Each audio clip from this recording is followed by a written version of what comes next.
ایک بار ایک ٹرک سے اناج کی بوری گر گئی۔ بوری گرتے ہی پھٹ گئی۔ ٹرک والے کو کچھ پتا نہ چلا، وہ تو چلا گیا۔ تھوڑی دیر بعد وہاں ایک چڑیا آئی۔ چڑیا نے دانے چگے۔ کوا آیا، کوے نے چگے۔ کبوتر آیا، کبوتر نے چگے۔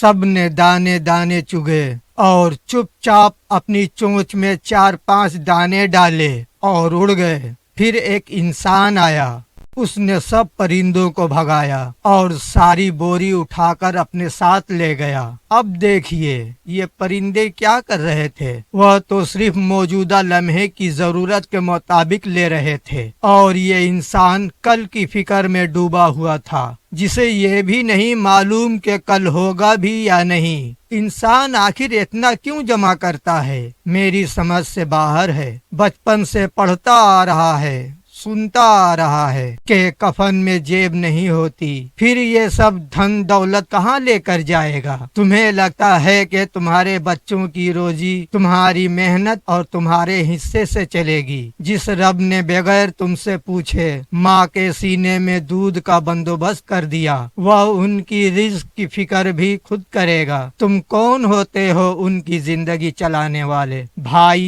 یہ زندگی ایک سفر ہے، اسے جیو، اس سے لطف اندوز ہو۔